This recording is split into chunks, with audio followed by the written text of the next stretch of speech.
السلام عليكم ورحمة الله تعالى وبركاته. نحمد ونصلي على رسول الكريم أما بعد. فقد قال الله تعالى في القرآن العليم وفي القرآن المجيد: أعوذ بالله من الشيطان الرجيم. بسم الله الرحمن الرحيم. وأطيعوا الله ورسوله إن كنتم مؤمنين. صدق الله العلي العليم. أن عائشة رضي الله تعالى عنه قالت: إن أبو بكر رضي الله تعالى عنه قال: لست داركا شيئا كان رسول الله صلى الله عليه وسلم يعمل به إلا عملت به وإني لأخشى إن تركت شيئا من أمره أن أزيغ أو كما قال رسول الله صلى الله عليه وسلم. قال ربي اشرح لي صدري ويسر لي أمري وحلل عقدة من لساني يفقهوا قولي. ربي زدني علما ربي زدني علما ربي زدني علما وارزقني فهما. اللهم صل على محمد وعلى آل محمد كما صليت على إبراهيم وعلى آل إبراهيم إنك حميد مجيد أو كما قال رسول الله صلى الله عليه وسلم. புகழ் அனைத்தும் அல்லாஹ் ஒருவனுக்கே சொந்தம். சலாத்தும் சலாமுன் எம்பெருமானார் முஹம்மது முஸ்தபா கரீம் ஸல்லல்லாஹு அலைஹி வஸல்லம் அவர்கள் மீதும், அவர்களை அப்படியே பின்பற்றி வாழ்ந்து மறைந்த சத்திய சஹாபாக்கள், தாபியீங்கள், தபா தாபியீங்கள், நல்லவர்கள், ஷுஹதாக்கள், வலிமார்கள், ஷேகுமார்கள், குதுமார்கள், உலமா பெருமக்கள், இந்த சிறப்புமிக்க இந்த ஜும்மாவிலே அமர்ந்திருக்கும் நம்முடைய அனைவர்கள் மீதும் அல்லாஹுடைய கருணை எப்பொழுது நின்று நிலவட்டுமாக. ஆமீன் யா ரப்பல் ஆலமீன். அன்புக்குரிய பெரியோர்களே, சகோதரிகளே, மீண்டும் மீண்டும் இறைல்லமாம் காபத்துல்லாவி ஹஜ்ஜு செய்யக்கூடிய ஒரு பாக்கியத்தையும், அதிகமாக உம்ரா செய்யக்கூடிய ஒரு பாக்கியத்தையும், அதிகமாக அருமை நாயகம் ரசூலே கரீம் ஸல்லல்லாஹு அலைஹி வஸல்லம் அவருடைய ரவுலா ஷரீஃபை கண்டு கழிந்து மகிழ்ந்து மன ஒருமையோடு சந்தோஷத்தோடு ஜியாரத்து செய்யக்கூடிய ஒரு பாக்கியத்தையும், இந்த உலகத்திலே வாழும்போது நீண்ட ஆயுளோடு நீண்ட சுகத்தோடு நோய் நொடி இல்லாமல் மருத்துவ செலவுகள் இல்லாமல் முழு ஆரோக்கியத்தோடு வாழக்கூடிய ஒரு பாக்கியத்தையும், கடன் தொல்லைகள் இருந்து, வறுமைகள் இருந்து, கஷ்டங்கள் இருந்து, வட்டிகள் இருந்து அல்லாஹ் நம்முடைய சமுதாயத்தை அல்லாஹ் பாதுகாத்து மனைவி மக்களோடு பேரம்பெத்திகளோடு சந்தோஷமாக வாழக்கூடிய ஒரு பாக்கியத்தையும், இந்த உலகத்தை விட்டு பிரிய போகும்போது சொர்க்கத்தை கண்கூடாக கண்டு களிமா சொல்லி மரணிக்கக்கூடிய ஒரு பாக்கியத்தையும், கபருடைய வேதனை இல்லாமல் நாளைக்கு மறுமையில் முழு பாவங்கள் மன்னிக்கப்பட்டு பிறந்த பாலகனை போல அருமை நாயகம் ரசூலே கரீம் ஸல்லல்லாஹு அலைஹி வஸல்லம் அவருடைய துஆக்களை பெற்றுக்கொண்டு ஷஃபாத்தை பெற்றுக்கொண்டு மனைவி மக்களாக, பேரம்பெத்திகளாக, சொந்த பந்தங்களோடு அருமை நாயகம் ரசூலே கரீம் ஸல்லல்லாஹு அலைஹி வஸல்லம் அவர்களோடு தோளோடு தோளோட்டி கைகோர்த்து சொர்க்கம் செல்லக்கூடிய மக்களாக வல்லோன் அல்லாஹ் உங்களையும் உங்களுடைய குடும்பத்தார்களையும் என்னையும் என்னுடைய குடும்பத்தார்களையும் இந்த ஊர்வாசிகளையும் இந்த உலகத்தில் வாழக்கூடிய அனைத்து முஸ்லிமான ஆண்கள் பெண்களையும் அல்லாஹ் ஆக்கி அருள் புரிவானாக. ஆமீன் யா ரப்பல் ஆலமீன். அன்புக்குரிய பெரியோர்களே, சகோதரிகளே, இந்த ஜும்மா வரையில் சுன்னத்துகள் உம்மத்தின் அடையாளம் என்ற ஒரு தலைப்பின் கீழ் உங்களிடம் பகிர்ந்து கொள்ள நான் ஆசைப்படுகிறேன். அன்புக்குரிய பெரியோர்களே, சகோதரிகளே, அருமை நாயகம் ரசூலே கரீம் ஸல்லல்லாஹு அலைஹி வஸல்லம் அவர்கள் ஒரு மனிதன் பிறப்பில் இருந்து இறப்பு வரைக்கும் ஏராளமான சுன்னத்துகளை நபி அவர்கள் காட்டி தந்திருக்கிறார்கள். நபி ஸல்லல்லாஹு அலைஹி வஸல்லம் அவங்க சொல்றாங்க, யார் என்னுடைய சுன்னத்தை பேணி வாழுகிறார்களோ, நான் காட்டி தந்த வழிமுறையான சுன்னத்தான செயல்பாடுகள், நஃபிலான வணக்க வழிபாடுகள், சுன்னத்தான தொழுகையை யார் அதிகமாக ஆர்வத்தோடு செய்து கொண்டிருக்கிறார்களோ, நாளைக்கு மறுமையில் என்னுடைய ஷஃபாத் அவர்களுக்கு கிடைக்கும் என்று ரசூலுல்லாஹி ஸல்லல்லாஹு அலைஹி வஸல்லம் அவர்கள் சொல்லி காட்டுகிறார்கள். அன்புக்குரியவர்களே, ஒரு முறை உமர் இப்னு கத்தாப் ரலியல்லாஹு தஆலா அன்ஹு அவர்கள் உஸ்மான் ரலியல்லாஹு தஆலா அன்ஹு அவர்களுக்கு சலாம் சொல்கிறார்கள். சலாம் சொல்வது ஒரு சுன்னத்து. அஃது ஸலாம பைனக்கும், உங்கள் மத்தியில் சலாமை அஸ்ஸலாமு அலைக்கும் என்று பரப்புங்கள், அது என்னுடைய வழிமுறை, என்னுடைய சுன்னத் என்று சொன்னார்கள் ரசூலுல்லாஹி ஸல்லல்லாஹு அலைஹி வஸல்லம் அவர்கள். அதே மாதிரி உமர் இப்னு கத்தாப் ரலியல்லாஹு தஆலா அன்ஹு அவர்கள் உஸ்மான் ரலியல்லாஹு தஆலா அன்ஹு அவர்களுக்கு சலாம் சொல்கிறார்கள். உஸ்மான் ரலியல்லாஹு தஆலா அன்ஹு அவர்கள் கவனிக்காம ஏதோ ஒரு சிந்தனையோடு இருக்கிறாங்க. உமர் இப்னு கத்தாப் ரலியல்லாஹு தஆலா அன்ஹு அவர்கள், நான் சலாம் சொல்லுகிறேன், நபி ஸல்லல்லாஹு அலைஹி வஸல்லம் காட்டி தந்த சுன்னத்தான வழிமுறை, ஒரு இஸ்லாமிய நபர்களுக்கு ஒரு அடையாளம், நாளைக்கு நபியோட ஷஃபாத்து கிடைக்கக்கூடிய அற்புதமான ஒரு செயல்பாடு. அப்படி இருக்க ஒரு சமயத்தில் உஸ்மான் ரலியல்லாஹு தஆலா அன்ஹு என்னுடைய சலாத்துக்கு பதில் கொடுக்கவில்லை என்ற காரணத்துக்காக வேண்டி கோர்ட்ல போய் மனு கொடுத்தாங்களாம். அப்போது இருந்த அபூபக்கர் சித்திக் ரலியல்லாஹு தஆலா அன்ஹு அவர்கள் ஜனாதிபதியாக இருக்கிறார்கள். அப்போ உமர் இப்னு கத்தாப் ரலியல்லாஹு தஆலா அன்ஹு அபூபக்கர் சொல்றாங்க, அபூபக்கர் அவர்களே, நான் உஸ்மான் ரலியல்லாஹு தஆலா அன்ஹு அவர்களுக்கு சலாம் சொல்லுகிறேன், அவர் பதில் சலாம் சொல்லவில்லை, என்னை புறக்கணித்து விட்டார், நீங்கள் திருப்பி சொல்ல வேண்டும் என்று உமர் அவர்கள் சொன்னார்கள். உடனே அபூபக்கர் சித்திக் ரலியல்லாஹு தஆலா அன்ஹு அவர்கள் உமர் ரலியல்லாஹு தஆலா அன்ஹு அவர்களையும் அழைத்துக் கொண்டு உஸ்மான் ரலியல்லாஹு தஆலா அன்ஹு வீட்டுக்கு வருகிறார்கள். உஸ்மான் ரலியல்லாஹு தஆலா அன்ஹு அவர்கள் தன்னுடைய மனைவி இறந்ததின் சோகத்தின் காரணமாக ஆழ்ந்த கவலையோடு இருந்து கொண்டிருக்கிறார்கள். பொதுவாகவே யாராவது ஒரு ஆளு ஒரு கவலையோடு ஏதாவது சிந்தனைகள் வேற சிந்தனையோடு இருக்கும்போது நாம் சலாம் சொன்னா அவர்களுக்கு டக்குண்டு மனசுல தெரியாது. யாரோ போறாங்க ஏதோ சொன்னாங்க என்றுதான் தெரியும் தவிர சலாம் சொன்னாங்க என்று அவர்களுக்கு தெரியாது. ஆனால் உஸ்மான் ரலியல்லாஹு தஆலா அன்ஹு வீட்டுக்கு அபூபக்கர் உமர் வராங்க. உமர் ரலியல்லாஹு தஆலா அன்ஹு உள்ள வரும்போது அபூபக்கர் ரலியல்லாஹு அன்ஹு அவர்கள் உஸ்மானுக்கு சலாம் சொல்றாங்க. அப்போ உஸ்மான் ரலியல்லாஹு தஆலா அன்ஹு அபூபக்கருடைய சலாமை கேட்ட உடனே பதில் சலாம் சொல்லிட்டாங்க. அப்போ நீங்க சலாம் சொல்லும் போது மட்டும் அவங்க சலாம் சொல்றாங்களே, இப்ப நான் சலாம் சொல்லும் போது யார் சொல்லல அப்படின்னு உமர் அவர்களுக்கு இருக்கும்போது அப்போது அபூபக்கர் சொல்றாங்க, கொஞ்சம் பொறுமையா இருங்க, கொஞ்சம் பொறுமையா இருங்க. உஸ்மான் ரலியல்லாஹு தஆலா அன்ஹு அவர்கள் தன்னுடைய மனைவி இறந்தின் சோகத்தின் காரணமாக அவர் கவலையோடு இருக்கிறார். சொல்றாங்க, நீங்க வந்ததும் எனக்கு தெரியாது, சலாம் சொன்னது என்னுடைய காதுல உள்ளல அப்படின்றாங்க.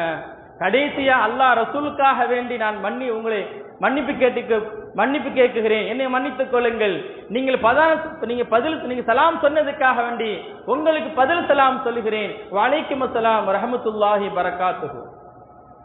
அப்போ சலாம் சொல்லக்கூடிய விஷயத்தில கூட ஒரு உம்மத்தினுடைய அடையாளம் அந்த இடத்தில் இருந்து கொண்டு இருக்கிறது. சலாம் சொல்லுவது எவ்வளவு பெரிய முக்கியத்துவம் தெரியுமா? ரசூலுல்லாஹி ஸல்லல்லாஹு அலைஹி வஸல்லம் அவர்கள் யாரை பார்த்தாலும் சலாம் சொல்லுவார்கள், கண்ணியம் கொடுப்பார்கள். சிறியவராக இருந்தாலும் சரி, தன்னோட வயதுக்கு மூத்தவராக இருந்தாலும் சரி, சலாம் சொல்லக்கூடிய விஷயத்தில் நபி ஸல்லல்லாஹு அலைஹி வஸல்லம் அவர்கள் போட்டி போட்டுக் கொள்வார்கள். ஒரு முறை அபூபக்கர் சித்திக் ரலியல்லாஹு தஆலா அன்ஹு அவர்கள் ரசூலுல்லாஹி ஸல்லல்லாஹு அலைஹி வஸல்லம் அவர்களுக்கு எப்படியாவது சலாம் சொல்ல வேண்டும் என்ற நோக்கத்தோடு வரும்போது ரசூலுல்லாஹி ஸல்லல்லாஹு அலைஹி வஸல்லம் அவர்கள் முந்தி விட்டார்கள். அப்போது சொன்னாங்க, அபூபக்கர், யா ரசூலல்லாஹ், உங்களுக்கு நான் சலாம் சொல்ல வரும், நீங்கள் முந்தி விட்டீர்களே என்று கேட்கும் போது, நன்மையான காரியத்தில் என்னுடைய சுன்னத்தை பின்பற்றக்கூடிய விஷயத்தில் நன்மைகள் இருக்கிறது, அந்த நன்மையான விஷயத்தை நீங்கள் முந்திக் கொள்ளுங்கள், நாளைக்கு மறுமையில் உங்களுடைய பாவங்கள் மன்னிக்கப்படுகிறது, என்னுடைய ஷஃபாத் உங்களுக்கு கிடைக்கிறது என்று சொன்னார்கள் ரசூலுல்லாஹி ஸல்லல்லாஹு அலைஹி வஸல்லம் அவர்கள். இதனால தான் அல்லாஹ் திருமறைகளை குறிப்பிட்டு காட்டுவான், வஅத்தீஉல்லாஹ வரசூலஹு இன் குன்தும் முஃமினீன், நீங்கள் நம்பிக்கை கொண்டிருந்தால் அல்லாஹ்வுக்கும் அவனுடைய தூதருக்கு நீங்கள் கட்டுப்படுங்கள் என்று அல்லாஹ் சுப்ஹானஹு வ தஆலா திருமறையிலே குறிப்பிட்டு காட்டுகிறான். அன்புக்குரியவர்களே, அப்போ ரசூலுல்லாஹி ஸல்லல்லாஹு அலைஹி வஸல்லம் அவர்கள் சலாம் சொல்லுவது மட்டும்தான் சுன்னத்தா? இல்லை, ஒரு மனிதனுக்கு ஒரு குர்ஆன் மட்டும்தான் நேர்வழி காட்டுது என்றால் அது முடியாது. குர்ஆனை மட்டும் அவனால் எதுவுமே செய்ய முடியாது. அந்த குர்ஆனுக்கு விளக்கமாக அந்த குர்ஆனில் என்னென்ன சொல்லி தரப்படுகிறதோ சொல்வதற்கு ஒரு ஆள் வேண்டும். அதனால தான் ரசூலுல்லாஹி ஸல்லல்லாஹு அலைஹி வஸல்லம் அவர்களை அல்லாஹ் தூதராக தேர்வு செய்தான். தூதராக தேர்வு செய்து அல்லாஹ்வுடைய வஹி அவர்களுக்கு அனுப்பினான். நபியே, என்னுடைய வஹியை மக்களுக்கு நீங்கள் சொல்லிக் கொடுங்கள், என்னுடைய வஹியை மக்களுக்கு நீங்கள் சொல்லிக் கொடுங்கள், அதிலிருந்து எல்லா மக்களும் நேர்வழி பெறட்டும். அப்போது தொழுகையெல்லாம் கடமையாக்கப்படல, நோன்பெல்லாம் கடமையாக்கப்பட்டல. அப்படி இருக்கப்பட்ட சூழ்நிலையில கூட ரசூலுல்லாஹி ஸல்லல்லாஹு அலைஹி வஸல்லம் சொன்னார்கள், நான் எப்படி தொழுகிறேனோ அதே மாதிரி நீங்கள் தொழுகுங்க என்று சொன்னார்கள். நான் எப்படி நஃபிலான வணக்கங்கள் சுன்னத்தான வணக்கம் நான் எப்படி செய்கிறேனோ அதே மாதிரி நீங்க செய்யுங்கள் என்று சொன்னார்கள் ரசூலுல்லாஹி ஸல்லல்லாஹு அலைஹி வஸல்லம் அவர்கள். பொதுவாகவே தொழுகை என்பது ஃபர்ல மட்டும் நிறைவேற்றினால் மட்டும் போதாது. ஃபர்லுக்கு முன்னாடி இருக்கக்கூடிய அந்த சுன்னத்தான தொழுகை என்பது அவசியம். இன்னைக்கு நிறைய நபர்கள் சுன்னத்தான தொழுகை நஃபிலான தொழுகையில் இருந்து இன்னைக்கு நிறைய நபர்கள் ஒரு பொடுப்போக்கா இருந்து கொண்டிருக்கிறார்கள். கவனம் இல்லாமல் ஃபர்ல மட்டும் தொழுதா போதும் என்று நினைத்துக் கொண்டிருக்கிறார். அது தவறு. நாளைக்கு மறுமையில் உங்களுக்கு அடையாளமாக இருக்கக்கூடியது அந்த சுன்னத்து நஃபில் மட்டும்தான். ஃபர்ல் என்பது நபி அவர்கள் காட்டி தந்த வழிமுறை, அல்லாஹ்வுக்கு செய்ய வேண்டிய கடமை. அதே போலத்தான் நஃபிலும் சுன்னத்தும் அல்லாஹ்வுக்கு செய்ய வேண்டிய கடமை. அதை உங்களுக்கு யாரு காட்டி தந்தது?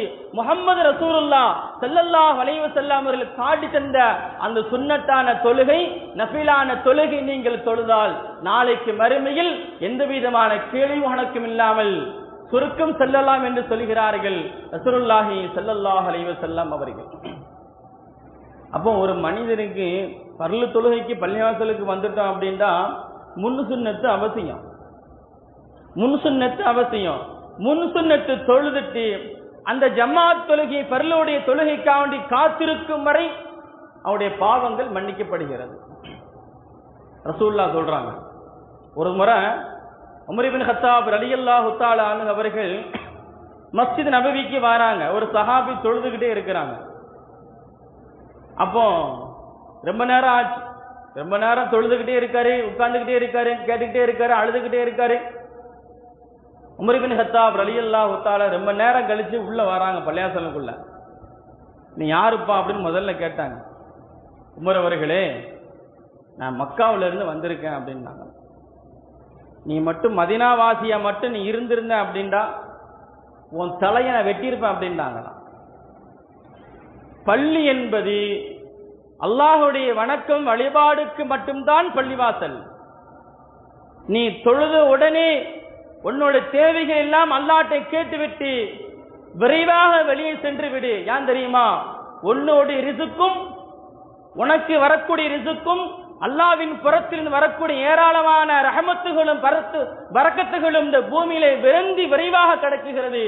அதை வாங்கி செல் என்று சொன்னார்கள் உமர் இப்னு கத்தாப் ரலியல்லாஹு தஆலா அன்ஹு. அதனால தான் சொல்லுவாங்க, பள்ளிவாசல்ல கடவீதி மாதிரி நீங்க ஆக்காதீங்க. பள்ளிவாசல் என்பது மதிக்கப்பட வேண்டும். பள்ளிவாசல்ல மட்டும் தொழுகைக்கு மட்டும்தான் அனுமதி. நஃபிலான வணக்கங்கள் சுன்னத்தான வணக்கங்கள் நல்ல வார்த்தைகள் பேசுவதற்கு மட்டும்தான் அனுமதி என்று உமர் இப்னு கத்தாப் ரலியல்லாஹு தஆலா அன்ஹு சஹாபிக்கு சொல்லி அனுப்புறாங்க. அப்ப ரசூலுல்லாஹி ஸல்லல்லாஹு அலைஹி வஸல்லம் சொல்றாங்க, ஒரு மனிதனுடைய அடையாளம் சுன்னத்தும் நஃபிலும் மட்டும்தான். அந்த சுன்னத்தான காரியத்திலையும் நஃபிலான காரியத்தான அந்த காரியமான தொழுகை நம்ம எந்த அளவுக்கு ஒரு பொடுப்போக்காக இருக்கிறோம் என்பதை நாம் சற்று கவலையோடு சிந்திக்கணும். பர்ல தொழுகை முடிஞ்சு நெஞ்சு வேகமா வீட்டுக்கு ஓடிடுவோம். என்ன சாதிக்க போறோம்? ஒன்னும் சாதிக்க போறோம். ஒரு 5 நிமிஷம் இல்ல ஒரு 4 நிமிஷம் ஒரு 3 நிமிஷம், அது எவ்வளவு பெரிய நேரம் தெரியுமா? ரசூலுல்லாஹி ஸல்லல்லாஹு அலைஹி வஸல்லம் சொல்றாங்க, யாரு ஃபர்ல தொழுகை முடிச்சிட்டு ஒரு செகண்ட் அல்லது ஒரு நிமிஷம் தொழுத இடத்துல நின்று ஒரு முறை யா அல்லாஹ் என்னுடைய பாவத்தை மன்னித்து விடு, உன்னுடைய இடத்துல நான் உட்கார்ந்து கேட்கிறேன் என்று பர்லு தொழுகை இடத்துல அமர்ந்து கொண்டு ஒரு சொட்டு கண்ணீரோடு அவன் ஏஞ்சி போய் சுன்னத் தொழுகிற வரைக்கும் அவருடைய பாவங்கள் அல்லாஹ் மன்னித்து கொண்டு இருக்கிறான். ஆனா இன்னைக்கு நம்ம என்ன செய்வோம் அப்படின்னா, பர்லு தொழுகை முடிச்ச உடனே அது அடுத்த செகண்ட் வேகமா ஏஞ்சி ஓடுவோம். கேட்டா எனக்கு வேலை இருக்கு, அங்க இருக்கு, இது இருக்கு அப்படிமோ. அன்புக்குரியவர்களை, நான் யாரையும் குறை சொல்வதற்காக சொல்லவில்லை. நன்மைகளை நீங்க இழந்து விடாதீர்கள்.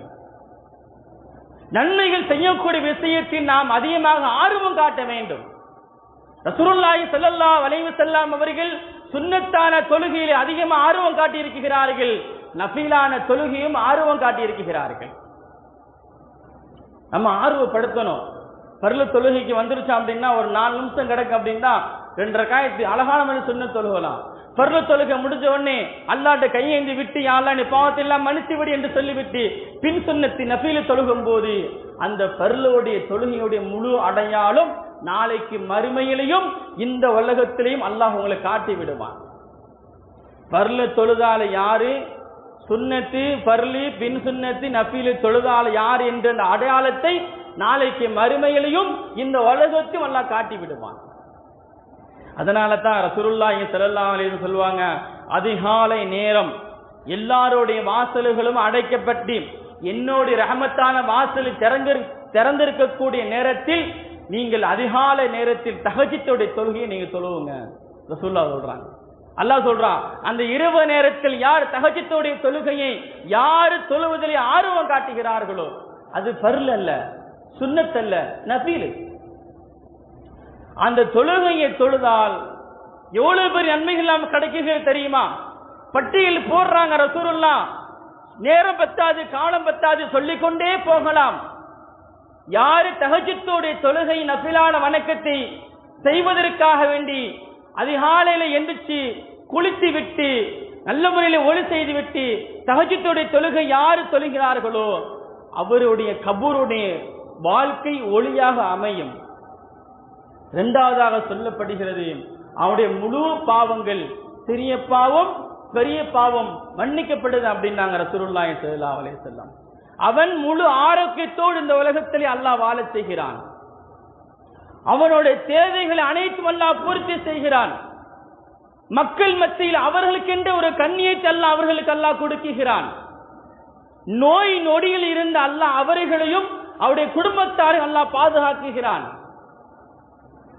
சக்கராத்தின் சக்கராத்தின் நிலைமையிலே கூட அவனுக்கு ஏற்படக்கூடிய கஷ்டத்தை தஹஜ்ஜுத் தொழுவதற்காக வேண்டி அல்லாஹ் இலகுவாக்குகிறான் என்று ரசூலுல்லாஹி ஸல்லல்லாஹு அலைஹி வஸல்லம் இப்படி ஏராளமான பட்டிகளை போட்டுக்கொண்டே போகும்போது கடைசியாக சொன்ன வார்த்தை என்ன தெரியுமா? யார் என்னுடைய சுன்னத்தையும் என்னுடைய நஃபீலையும் யார் நல்ல முறையில் செய்கிறார்களோ நாளைக்கு சொர்க்கத்தின் பூஞ்சோலை அவர்கள் இருப்பார்கள். இன்னைக்கெல்லாம் நம்மெல்லாம் திருநீரை கழிப்பதற்காக வேண்டி வீட்டுக்கு பள்ளிவாசலுக்குள்ள போவோம். எப்படி போவோம் அப்படின்னா தொப்பியெல்லாம் கலட்டி வச்சுட்டு அப்படி வேகமா போயிருவோம். எந்த காலம் முன்னாடி வைக்கணும், வெளியே வரும் எந்த காலம் வைக்கணும், அவசரத்தில் போடுறது. ஒரு முறை சல்மான் ரலியல்லாஹு தஆலா அன்ஹு அவங்ககிட்ட வந்து ஒரு யூதன் கேட்டானா, எப்பா உங்களுடைய ரசூலுல்லாஹ் வந்து கேவலமா கேட்டான். எப்படி தெரியுமா? சிறுநீர் எப்படி கழிக்கணும் என்பதையும் கூட உங்களுடைய தூதர் சொல்லி கொடுத்துருக்காங்களா? கேவலமா கேட்டான். சல்மான் ஃபாரிஸ் ரலியல்லாஹு தஆலா அன்ஹு சரியான கோபம் வந்துச்சு. அந்த கோபத்தை அடக்கி கொண்டு பெருமையா சொன்னாங்களாம், எங்களுடைய தூதர் ஒரு மனிதன் எப்படி சிறுநீர் கழிக்க வேண்டும் சுன்னத்தான முறையை கூட எங்களுக்கு ரசூலுல்லாஹ் சொல்லி கொடுத்துருக்கிறாங்க. சிறுநீர் கழிக்கும் போது தன்னுடைய முட்டுக்காலை மறைத்து தன்னுடைய தலையை மேல் ஏதாவது ஒரு துணியோ அல்லது தொப்பி ஏதாவது மறைத்து கொண்டு கழிக்க வேண்டிய சுன்னத்தான முறை எங்களுடைய ஹபீப் எங்களுடைய ரசூல் எங்களுக்கு காட்டி தந்த சுன்னத்தான வழிமுறை என்று சொன்னார்கள் சல்மான் ஃபாரிஸ் ரலியல்லாஹு தஆலா அன்ஹு அவர்கள். இந்த மாதிரி சின்ன சின்ன விஷயங்கள், சுன்னத்தான விஷயங்கள், நன்மைகள் அதிகமா இருக்குகிறது. ஆனா இன்னைக்கு நம்ம அதை பொடுப்போக்காக நினைக்கிறோம். சிறுநீர் கழிக்கும் செல்லும் போது இடது கால உள்ள வைத்து அல்லாஹும்ம இன்னி அஊது பிக்க மினல் குபுஸி வல் கபாயிஸி ஏன் துவா ஓத சொல்றாங்க? ஷைத்தானுடைய ஊசலாட்ட உங்களுக்கு வரக்கூடாது. அந்த இடத்துல சிலவங்களுக்கு அங்கே போனால் சிந்தனைகள்லாம் மாறும், வேற மாதிரிலாம் சிந்தனைகள்லாம் போகிறோம். இப்படி இருந்துக்கலாம், சிந்தனைகள் மாறக்கூடிய நேரம் அந்த நேரம். அதனால தான் துவா ஓதி இடது கால முன்வைத்து தலையை மறைத்தவாறாக என்ன செய்யுங்க, சிறுநீர் கழிங்க. உங்களுடைய முட்டுக்கால ஆணும் பெண்ணும் சிறுநீர் கழித்தாலும் தன்னுடைய தலையை மறைக்க வேண்டும். நபியவர்கள் காட்டி இந்த சுன்னத்தான வழிமுறை, தன்னுடைய முட்டுக்காலையும் மறைக்க வேண்டும். வெளியே வரும்போது வலது கால முன்வைத்தவன் அவர்களாக துவா ஓதி வெளியே வர வேண்டும். அப்ப ரசூலுல்லாஹி ஸல்லல்லாஹு அலைஹி வஸல்லம் அவர்கள் இப்படியாக ஒவ்வொரு சுன்னத்துக்களும் நம்முடைய இஸ்லாமிய நபர்களுக்கு ஒரு அடையாளமாக காட்டப்படுகிறது. அப்போ உஸ்மான் ரலியல்லாஹு தஆலா அன்ஹு அவர்கள் சொல்றாங்க, ரசூலுல்லாஹி ஸல்லல்லாஹு அலைஹி வஸல்லம் உடைய காலத்தில் ஹுதைபியாவுடைய உடன்படிக்கை, உஸ்மான் ரலியல்லாஹு தஆலா அன்ஹு மக்காவுக்கு ஒரு தூதராக செல்கிறார்கள். மக்காவுக்கு தூதராக செல்லும் போது அங்குள்ள அரசர்களை சந்திக்க வேண்டும். முதல்ல அவருடைய வேலை அதுதான். அரசர்களை சந்திச்சா தான் இஸ்லாத்தை சொல்ல முடியும். அவங்க உள்ளவங்க சொல்றாங்க, நீங்க இப்படிலாம் ஆடை உடுத்தக்கூடாது, உங்களுடைய ஆடை என்பது கரண்டை காலுக்கு கீழே தான் இருக்கணும், கரண்டை காலுக்கு மேல என்ன செய்யக்கூடாது, இருக்கக்கூடாது. இந்த இதை முன்னாடி வச்சுக்கிட்டு நீங்க நம்மெல்லாம் தொழுகிற மத்தியெல்லாம் ஒவ்வொரு ஜும்மாக்களையும் சொல்லப்படும், கரண்டை காலுக்கு மேலே உங்களுடைய கைலிகளை வருத்தி கட்டிக் கொள்ளுங்கள். நரகத்திலிருந்து அல்லாஹ் உங்களை பாதுகாக்குகிறான், அது மிகப்பெரிய கேடு. உங்களுடைய கைலி என்பது கரண்டைக்கு கால் கீழே வந்துவிட்டால் நரகத்தினுடைய அடையாளம் என்று ரசூலுல்லாஹி ஸல்லல்லாஹு அலைஹி சொன்னதாக உமர் இப்னு கத்தாப் ரலியல்லாஹு தஆலா அவர்கள் அறிவிக்கிறார்கள். அப்போ உஸ்மான் ரலியல்லாஹு தஆலா அவர்கள் மக்காவுக்கு சென்று ஒரு தூதராக சென்றவர்கள் அங்குள்ள அரசரை சந்திக்க செல்கிறார்கள். அங்குள்ள மக்கள் அனைவரும் சொல்றாங்க, எங்க அரசரை நீங்கள் சந்திக்கும் போது உங்களுடைய ஆடை கீழாடை என்பது கரண்டைக்கால் கீழே தான் இருக்க வேண்டும். உஸ்மான் ரலியல்லாஹு தஆலா அன்ஹு, எப்பா உன்னுடைய அரசரை சந்திப்பதற்காக வேண்டியெல்லாம் என்னுடைய ஹபீபு எங்களுக்கு அடையாளமாக்கப்பட்ட அந்த சுன்னத்தை அவர்களுக்கு நான் விட்டுக் கொடுக்க மாட்டேன். நான் எப்போதுதான் இருப்பேன். என் வழி நபி வழி. எனக்கு நபி அவர்கள் எதை சுன்னத்தை என்று கட்டி தந்தார்களோ, எப்படி ஆடைகள் அணிய வேண்டும், லுங்கிய கைலிகள் எப்படி கட்ட வேண்டும் என்று எங்களுக்கு நபியவர் கட்டி தந்தார்களோ அதே மாதிரி தான் இருப்போம். உங்க அரசனுக்கு இப்படித்தான் இருக்கணும் எங்களுக்கு அவசியம் கிடையாது. இது எங்களுடைய அடையாள சின்னம் என்று சொன்னார்கள் உஸ்மான் ரலியல்லாஹு தஆலா அன்ஹு அவர்கள். ஹுதைபா ரலியல்லாஹு தஆலா அன்ஹு அவர்கள் ஈரானை வெற்றி கொள்வதற்கு முன்னாடி அங்குள்ள அரசர் சபையில மிகப்பெரிய ஒரு விருந்து ஒன்று நடக்குகிறது. அந்த விருந்தோம்பில் ஹுதைபா ரலியல்லாஹு தஆலா அன்ஹு அந்த விருந்தில் இருக்கிறாங்க. சரியான விருந்துகள் ஏற்பாடு செய்யப்பட்டு எல்லாரும் சாப்பிட்டுக்கிட்டு இருக்கிறாங்க. சாப்பிட்டுக்கிட்டு இருக்கும் போது சில பருக்கைகள் அவளுடைய தட்டிலிருந்து கீழே விழுந்துருச்சு. ஹுதைபா ரலியல்லாஹு தஆலா அன்ஹு அந்த உணவை கீழே இருந்த உணவை தட்டை எடுத்து போட்டு சாப்பிடும். இன்னைக்கு நம்ம எல்லாம் ஒரு விருந்து வீடுகள்லையோ நம்ம வீட்டிலையோ, விருந்து விடுங்க, நம்ம வீட்டில் நம்ம சாப்பிடும் போது நம்மளுக்கு முன்னாடி நம்முடைய உணவுகள் வெளியே ஒன்று ரெண்டு உழும், தெரியாம உழும், அவசரத்தில் உழும், கோபத்தின் காரணமாக உழும். அப்படி இருக்க ஒரு சமயத்தில் நம்ம என்ன செய்யணும், கீழே இருந்த பருக்கை கூட எடுத்து போட மாட்டோம், கையை கூட நன்றாக சப்பி சாப்பிட மாட்டோம், தட்டு நன்றாக வலித்து கூட. ஏன்னா தெரியுமா, இன்னைக்கு விஞ்ஞானிகள் வளர்ந்து விட்டது, அதனாலதான் இப்படிலாம் செஞ்சு அருவருப்பா இருக்குது அப்படிங்க. மாற்று மத சகோதரர் வரைக்கும் அது மாதிரி கடைபிடிக்கிறாங்க. அது எவ்வளவு பெரிய ஒரு ஆரோக்கியம் இருக்கு தெரியுமா? தட்டை வலித்து தன்னுடைய கையை நன்றாக சப்பி சூப்பி சாப்பிடுறது ஜீரண சக்திக்கு அடையாளம் என்று சொன்னார்கள். இன்னைக்கு மருத்துவர் சொல்றாங்க அந்த சுன்னத்தான வழிமுறை இன்னைக்கு எங்க போச்சு நம்மகிட்ட இருந்து? நம்மளுடைய அடையாள சின்னம்.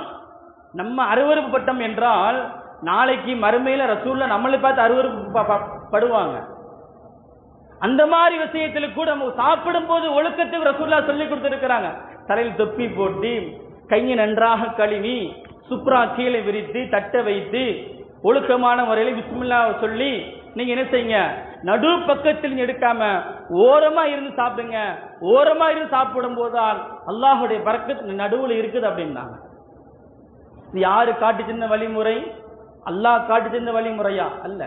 அப்ப ரசூலுல்லாஹி ஸல்லல்லாஹு அலைஹி வஸல்லம் அவர்கள் இப்படி ஏராளமான சுன்னத்துகளும் நஃபீல்கள் நம்மளுக்கு எல்லாம் காட்டி தந்தார்கள். அது நம்முடைய உம்மத்தின் ஒரு அடையாளம். அப்போ ஹுதைபா ரலியல்லாஹு தஆலா அன்ஹு சொன்னாங்களாம், அங்குள்ள அரசர்கள்லாம் ரொம்ப அருவருப்பட்டு கேவலம் பேசினாங்க. சி என்னப்பா மனுஷன் அப்படின்ட்டு. இந்த மடையர்களுக்காக வேண்டி என்னுடைய நபி சொல்லிக் கொடுத்த சுன்னத்தை நான் விட்டு கொடுக்க மாட்டேன் அப்படின்றாங்க. இந்த மடையர்களுக்காக வேண்டி என்னுடைய சுன்னத்தை நான் விட்டு கொடுக்க மாட்டேன் அப்படின்னாங்க. அந்த அளவுக்கு சுன்னத்து பேணுவதில் விஷயத்தில் சஹாபாக்கள் எல்லாம் அவ்வளவு ஆர்வத்தோடு இருந்திருக்கிறார்கள். ஏன் தெரியுமா? சுன்னத்து நஃபில் தான் நாளைக்கு மறுமையில் மிகப்பெரிய அடையாள சின்னம், உம்மத்தினுடைய முகவரி, நாளைக்கு நபியுடைய ஷஃபாத்து கிடைக்கும் என்பதற்காக வேண்டி ஒவ்வொரு சஹாபாக்களும் போட்டி போட்டு செய்தார்கள். தன்னுடைய மனைவிட்டை சிரித்து பேசுவது, நல்லவர்களுடைய பழக்கத்தை ஏற்படுத்துவது எல்லாம் ஒரு சுன்னத்தான காரியம் என்று சொன்னார்கள். நீங்க நம்மகிட்ட எல்லாம் அந்த சுன்னத்தெல்லாம் அப்படியே கொஞ்சம் கொஞ்சமா அப்படியே மாறிக்கிட்டே போகுது. ரசூலுல்லாஹி ஸல்லல்லாஹு அலைஹி வஸல்லம் தொழுகையில பள்ளிவாசல்ல தொழுகையில் யாரையும் நான் குறை சொல்லுவதற்காக நான் சொல்லவில்லை. இருந்தாலும் அல்லாஹ் ரசூலுக்காக வேண்டி மன்னித்துக் கொள்ளுங்கள். பள்ளிவாசல்ல தொழுகைக்கு நாம் வந்துவிட்டால் அந்த பள்ளிவாசலில் யார் மௌனம் காக்குகிறார்களோ, அமைதி காக்குகிறார்களோ, அது என் வழி சுன்னத்து என்று சொன்னார்கள். அன்னைக்கு நம்ம யாரு மௌனம் காக்குறோம்? நம்ம மனத்துல அந்த கவலைகள் வரணும். பள்ளிவாச அப்படிங்கும் போது ஒரு கவலைகள் நம்முடைய உள்ளத்துல வரணும். எதற்காக வேண்டி பள்ளிக்கு வருகிறோம்? எதற்காக வேண்டி தொழுது விட்டு வீட்டுக்கு போகிறோம்? நம்முடைய பாவத்தை கழிப்பதற்காக வேண்டியும் அழிப்பதற்காக வேண்டியும் நன்மைகள் பெற்று நாளைக்கு மறுமையில் நானும் என்னுடைய குடும்பத்தார்களும் நபி ஸல்லல்லாஹு அலைஹி வஸல்லம் ஷஃபாத்தை பெற்று சொர்க்கம் செல்லுவன் என்பதற்காக பள்ளிக்கு வருகிறோம். அந்த பள்ளிக்கு வரும்போது கொஞ்சம் மௌனம் காப்பதில் என்ன வந்துட போகிறது? கடைவீதியை போல பள்ளிவாசலை யாரும் ஆக்கி விடாதீர்கள். பள்ளிவாசல் என்பது மகத்துவம் மிக்கது, கண்ணியம் மிக்கது. நாளைக்கு பள்ளிவாசல் அல்லாஹ்விடத்திலே சாட்சி சொல்லும். நீங்க என்னென்ன வார்த்தைகள்லாம் பேசுகிறீர்களோ எல்லா வார்த்தையும் நாளைக்கு மறுமை அல்லாஹ் இந்த பள்ளிவாசல் சாட்சியாக வந்து நிற்கும். நீங்க நஃபிலான வணக்கங்களும் சுன்னத்தான காரியங்களும் பர்லான காரியம் செய்வதற்காகவே பள்ளிவாசல். ரசூலுல்லாஹி ஸல்லல்லாஹு அலைஹி சொல்றாங்க, யாரு பள்ளிவாசல் வந்து முன் சுன்னத்தும் பர்லும் பின் சுன்னத்தும் நஃபீலும் தொழுது விட்டு மௌனம் காத்து கண்ணீரோடு யார் செல்கிறார்களோ அவர்தான் சொர்க்கவாதி என்று ரசூலுல்லாஹி ஸல்லல்லாஹு அலைஹி வஸல்லம் அவர்கள் சொல்லி காட்டுகிறார்கள்.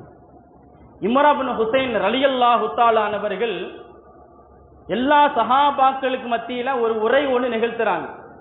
என்ன உரை என்றால், நாளைக்கு மறுமையில் நபி ஸல்லல்லாஹு அலைஹி வஸல்லம் ஷஃபாத்தும் பரிந்துரை உங்களுக்கு கிடைக்கும் அப்படின்னா சுன்னத்து நஃபிலான விஷயங்கள் நீங்க பேணி இருங்கள். சுன்னத்தான நோன்பு வைங்க, சுன்னத்தான தொழுகை தொழுவுங்க, நஃபிலான தொழுகையை தொழுவுங்க, எப்ப வேண்டாலும் தொழுவுங்க, ஒழு செய்யுங்க, ஒழு முறிஞ்சா ஒழு செய்வது ஒரு சுன்னத்து என்று இப்படி எல்லாம் சொல்லிக் கொண்டு இருக்கும் போது அங்க இருந்த கூட்டத்தில் இருந்த ஒருவர் வந்து ஏசி கேட்டாராம், என்ன குரான்ல இல்லாத நீங்களாம் சொல்லிக்கிட்டு இருக்கீங்களா? குரான்ல இல்லாத விஷயத்தை நீங்களாம் சொல்லிக்கிட்டு இருக்கீங்களா அப்படின்னு சொன்ன உடனே இம்ரான் இப்னு ஹுசைன் ரலியல்லாஹு தஆலா சரியான கோவம் வந்துருச்சு. அப்படியா, அசர் தொழுகை குரான்ல எத்தனை ரக்காயத்து பார்த்துட்டோம் அப்படின்னா, லுஹர் தொழுகை எத்தனை ரக்காயத்து பார்த்துட்டோம் அப்படின்னாங்களாம், இஷா தொழுகை குரான்ல எத்தனை ரக்காயத்து பார்த்துட்டோம் அப்படின்னாங்களாம், சுபூ தொழுகை எத்தனை ரக்காயத்து பார்த்துட்டு வாங்கலாம். அல்லாஹ் தொழுகை சொல்லியிருக்கான், அவ்வளவுதான். எப்படி தொழுகை சொல்லியிருக்கான் என்பதை வழிகாட்டியா யார் வந்தவர்கள்? ரசூலுல்லாஹி ஸல்லல்லாஹு அலைஹி வஸல்லம் வந்தவர்கள். குர்ஆனை மட்டும் நான் எடுத்தா மட்டும் வாழ்க்கையில முன்னேற முடியாது, எதையும் பேணுதலாக செய்ய முடியாது. அதற்கென்ற ஒரு வழிகாட்டி நம்மளுக்கு எல்லாம் தேவை. வழிகாட்டிய வந்தவர்கள் தான் ரசூலுல்லாஹி ஸல்லல்லாஹு அலைஹி வஸல்லம். இம்ரான் இப்னு ஹுசைன் ரலியல்லாஹு தஆலா சொன்னார்கள், ஒரு தொழுகை 4 ரக்காயத்து, 3 ரக்காயத்து, 2 ரக்காயத்து, சுன்னத்து 2, சுன்னத்து 4, பின் சுன்னத்து 2, நஃபீல் 2, வாஜிப் 1, வாஜிப் 3 என்று சொல்லிக் கொடுத்தவர்கள் முஹம்மது ரசூலுல்லாஹ் ஸல்லல்லாஹு அலைஹி வஸல்லம். இந்த வழிமுறைகளை யார் பின்பற்றி வாழுகிறார்களோ நாளைக்கு மறுமையில் எந்த விதமான கேள்வி உனக்கும் இல்லாமல் நபியோடு ஷிஃபாத்தை பெற்று சொர்க்கம் செல்வார் என்று இம்ரான் இப்னு ஹுசைன் ரலியல்லாஹு தஆலா அவர்கள் சொல்லி காட்டுகிறார்கள். அப்ப ரசூலுல்லாஹி ஸல்லல்லாஹு அலைஹி வஸல்லம் சொல்றாங்க, ஒழு முறிந்தாலும் நீங்க ஒழு செய்யுங்க, ஒழு செய்வது என்னுடைய சுன்னத்து. நீங்க ஒழு செஞ்சீங்க அப்படின்னா உங்களுடைய முகம் பிரகாசமாக இருக்கும், பல நோய்களிலிருந்து அல்லாஹ் உங்களை பாதுகாக்கிறான். பிலால் ரலியல்லாஹு தஆலா அவர்களை ரசூலுல்லாஹ் மிஹ்ராஜ் இரவுக்கு போகும்போது ரசூலுல்லாஹ் கேட்டாங்களா, பிலாலே உன்னுடைய செருப்புடைய சவுண்டு நான் சொர்க்கத்தில் கேட்டேன் அப்படின்னாங்களா. என்ன அமல் செய்தாய்? நான் ஒரு அமலும் செய்யலையா, சொல்லுப்பா அப்படின்ட்டாங்க. அப்போ பிலால் ரலியல்லாஹு தஆலா சொன்னாங்க, ஒழு முறிஞ்சு போனா ஒழு செய்வேன். ஒழுவுக்கு எவ்வளவு பெரிய முக்கியத்துவம் தெரியுமா? எவ்வளவு பெரிய முக்கியத்துவம் தெரியுமா? நாளைக்கு மறுமையில் ரசூலுல்லாஹி ஸல்லல்லாஹு அலைஹி வஸல்லம் கேட்டாங்க, உங்களுடைய உம்மத்தை நீங்க எப்படி கண்டுபிடிப்பீங்க, எப்படி நீங்க கண்டுபிடிப்பீங்க அப்படின்னு சஹாபாக்கள்லாம் கேட்டாங்க. என்னுடைய உம்மத்தை நான் ஈஸியாக கண்டுபிடிப்பேன். ஒவ்வொரு தொழுகைக்காக அவர் ஒழு செய்வார்கள், ஒழு முறிந்து விட்டால் ஒழு செய்வார்கள்.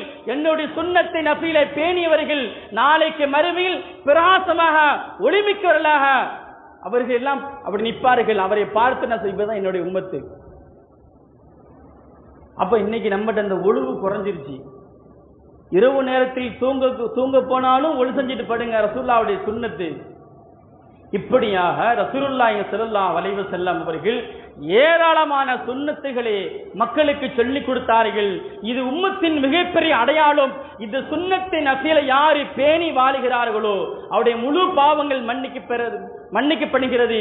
யாரு அதிகாலை நேரத்தில் தஹஜ்ஜுடைய தொழுகையை கூட யாரு காலமெல்லாம் நல்ல முறையில் தொழுகிறார்களோ அவர்களும் சொர்க்கவாதியாக மாற்றப்படுகிறார்கள், மிக வலிவுள்ளாக மாற்றப்படுகிறார் என்று ரசூலுல்லாஹி ஸல்லல்லாஹு அலைஹி சொன்னது மாதிரி அல்லாஹ் சுப்ஹானஹு வ தஆலா நம்முடைய வாழ்க்கையில் ஒவ்வொரு நேரமும் சுன்னத்தையும் ஃபர்லையும் பின் சுன்னத்தையும் நஃபீலையும் எல்லா வணக்கம் வழிபாடுகளையும் நபி அவர்கள் எப்படி காட்டி தந்தார்களோ, எப்படி வாழ சொன்னார்களோ அதே மாதிரி வாழக்கூடிய ஒரு பாக்கியத்தை வல்லோன் அல்லாஹ் உங்களையும் இன்னைக்கும் அல்லாஹ் ஆக்கி அருள் புரிவானாக. ஆமீன். வாஹிரதவானா அனில் ஹம்துலில்லாஹி ரப்பில் ஆலமீன். அஸ்ஸலாமு அலைக்கும் வரஹ்மத்துல்லாஹி தஆலா வபரகாத்துஹு.